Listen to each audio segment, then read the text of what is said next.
भगत दा कह रहे हैं कि उन्होंने कभी इस चीज की कामना नहीं की, यानी वो भारत का दूसरा सर्वोच्च नागरिक सम्मान पद्म भूषण को लेकर बात कर रहे हैं।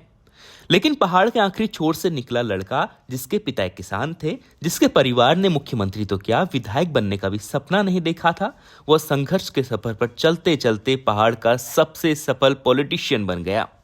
लेकिन अब उनकी नई उपलब्धि का विरोध हो रहा है। पहला विरोध महाराष्ट्र से हुआ तो दूसरा सोशल मीडिया पर उत्तराखंड में ही।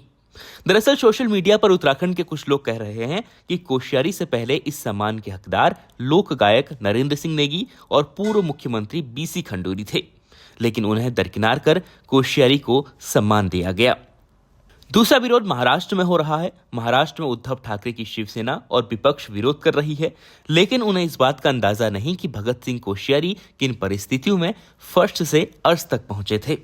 उत्तराखंड के बागेश्वर जिले के सीमांत गांव नामती चेटाबगढ़ से महाराष्ट्र गोवा तक का भगतदा का सफर आसान नहीं था। 17 जून 1942 को भगतदा बागेश्वर जिले के चेटाबगढ़ में पैदा हुए। उनके पिता एक छोटे किसान थे। परिवार आर्थिक तंगी से गुजर रहा था। उनका परिवार चाहता था कि वो पढ़ लिख कर नौकरी करें और अपना परिवार बसाएं, घर गृहस्थी जमाएं। लेकिन अल्मोड़ा महाविद्यालय से बीए और फिर अंग्रेजी में एमए की पढ़ाई करने के बाद भगतदा ने एक अलग ही रास्ता अपना लिया। एमए करने के बाद भगत सिंह कोश्यारी 1964 में उत्तर प्रदेश के एटा जिले में राजा रामपुर इंटर कॉलेज में प्रवक्ता नियुक्त हुए। कुछ समय अध्यापन के बाद वे वापस पहाड़ लौट आए और पिथौरागढ़ को अपनी कर्मभूमि बना लिया। यहीं से उनका सामाजिक और राजनीतिक जुड़ाव और मजबूत हुआ।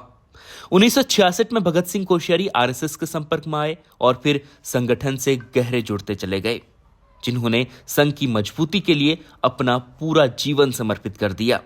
वे आरएसएस के प्रचारक भी रहे और लंबे समय तक संगठनात्मक कार्य करते रहे। साल 1975 में कोश्यारी ने पर्वत पीयूष साप्ताहिक समाचार पत्र के संपादन और प्रकाशन का काम शुरू किया। उनके लेखन और संपादकीय में जन समस्याओं को बेबाकी और निष्पक्षता से उठाने की बात कही जाती है। इस दौर में वे सीधे लोगों के मुद्दों से जुड़े रहे और जमीन पर अपनी पकड़ मजबूत बनाई।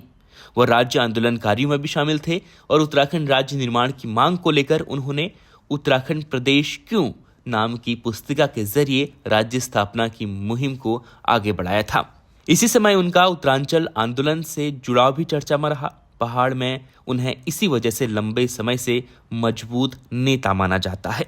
इसके बाद भगतदा सामाजिक कार्यों में ऐसे उलझे कि उन्होंने न तो अपना परिवार बनाया न शादी की, बस अपने कर्तव्यों का पालन करते रहे और आज उन्हें भारत का दूसरा सर्वोच्च नागरिक सम्मान पद्म भूषण से सम्मानित किया जा रहा है और उनका कुछ लोग विरोध भी कर रहे हैं।